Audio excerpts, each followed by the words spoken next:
नमस्कार. रेशनच्या तांदळापासून सालपापड कसे बनवायचे हे मी आज तुम्हाला दाखवणार आहे. इथे मी एक टिफिन बॉक्स घेतलेला आहे. याच मापाने मी 2 डब्बे तांदूळ घेत आहे. हे तांदूळ आपल्याला पाण्यामध्ये स्वच्छ धुवून 5 ते 6 वेळा स्वच्छ धुवून भिजत घालायचं आहे. रोज सकाळी या तांदळातील पाणी आपल्याला बदलायचं आहे. असं 3 दिवस आपल्याला करायचं आहे. तिसऱ्या दिवशी संध्याकाळी हे तांदूळ मिक्सरमध्ये वाटण करून घ्यायचं आहे. त्याची एक पेस्ट बनवायची आहे. आणि चौथ्या दिवशी सकाळी आपल्याला हे पापड बनवायला घ्यायचं आहे. डोशाचं पीठ जसं बनवतो त्याच प्रकारे या तांदळाचं पीठ बनवायचं आहे सालपापडांसाठी. या एवढ्याशा 2 डब्यांमध्ये माझे टोटल 65 पापड तयार झालेले होते. तर तुम्ही बॅटर बघून घ्या. या पद्धतीचं कन्सिस्टन्सी लागेल आपल्याला. आता या पिठामध्ये चवीनुसार मीठ घालायचं आहे. जिरा आत्ताच घालायचा नाही. पापडांचा कलर बदलू शकतो. ते पांढरे शुभ्र होणार नाहीत. सुरुवातीला प्लेटला थोडंसं तेल लावून घ्यायचं आहे. अगदी थोड्या प्रमाणात हे एक पळी मी बॅटर घालत आहे. जास्त घातलात तर पापड जाड होणार. मी व्हिडिओमध्ये दाखवते या पद्धतीने आपल्याला गोल फिरवायचा आहे. तुम्ही पळीने देखील हे फिरवू शकता. प्रत्येक वेळी पापड करत असताना प्लेट ही आपल्याला स्वच्छ पुसून घ्यायची आहे सुक्या कपड्याने. 3 दिवस तांदूळ भिजत घातल्यानंतर ते दररोज त्याच्यामधील पाणी हे बदलायचं आहे. तेच पाणी ठेवायचं नाही, नाहीतर तांदळाला वास येतो. आता वरून मी जिरा घातलेला आहे आणि शाबू रात्री मी भिजत घातलेला होता, तो शाबूही वरून मी घालत आहे. गॅसवरती पाणी उकळवायला ठेवलेलं आहे. उकळे आल्यानंतर त्याच्यावरती ही आपल्याला प्लेट ठेवायची आहे. पीठ पूर्ण सुकलं की प्लेट ही पलटी करून ठेवायची आहे. 3 मिनिटासाठी आपल्याला ही प्लेट अशी ठेवायची आहे. आणि पहा, सालपापड आपलं हे शिजलेलं आहे.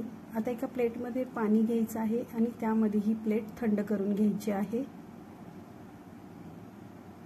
टूथपिकच्या साहाय्याने किंवा सुरीच्या साहाय्याने या पापडाच्या सगळ्या बाजू ह्या रिकाम्या करून घ्यायच्या आहेत आणि अलगद तो पापड असा उचलून घ्यायचा आहे.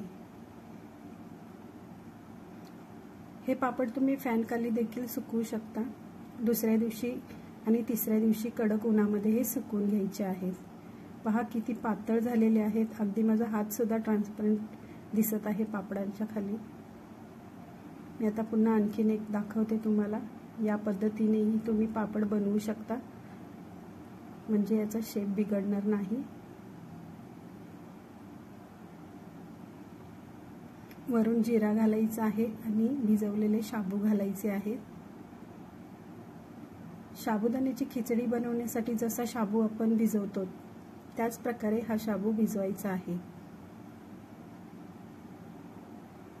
कलरफुल शाबू देखील तुम्ही बनवू शकता. खायचा कलर घालायचा त्या साबुदाण्यामध्ये. पुढे मी तुम्हाला दाखवते मी कसे कलरफुल शाबूमध्येही सालपापड बनवलेले आहेत ते. अगदी अलगद उचलायचं आहे, नाहीतर सालपापड हा फाटू शकतो. हे पहा काय मस्त झालेले आहेत सालपापड. याच पद्धतीने मी सगळे पापड हे करून घेणार आहे.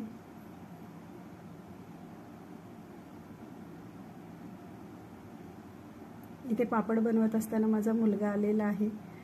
तोही मला हेल्प करतो आहे पापड बनवण्यासाठी.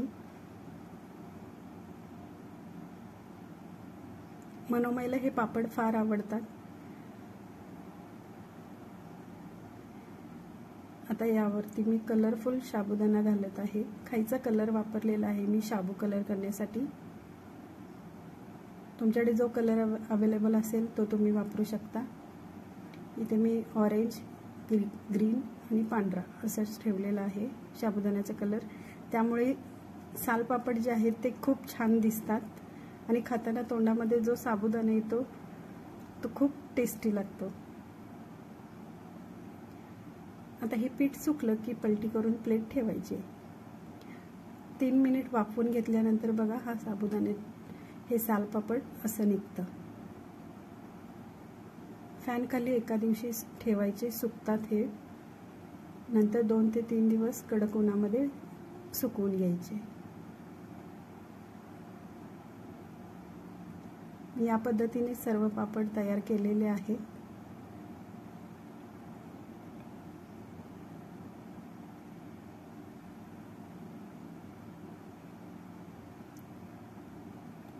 बनवायला थोडं किचकट आहे, पण खायला खूप छान हे लागतात पापड. हे बघा, पहिल्याच दिवशी अगदी 5 ते 6 तासातच हे पापड फॅन खाली सुकलेले आहेत. पापड मी तुम्हाला तळून देखील दाखवते.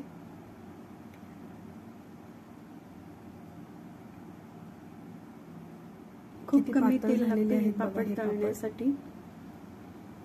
मी खूप कमी तेलामध्ये हा पापड तळून दाखवते बघा. खूप टेस्टी लागतात हे पापड. नक्की करून बघा. थोडी मेहनत आहे, पण खायला खूप चविष्ट आहे. एकदम खुसखुशीत होतात हे पापड.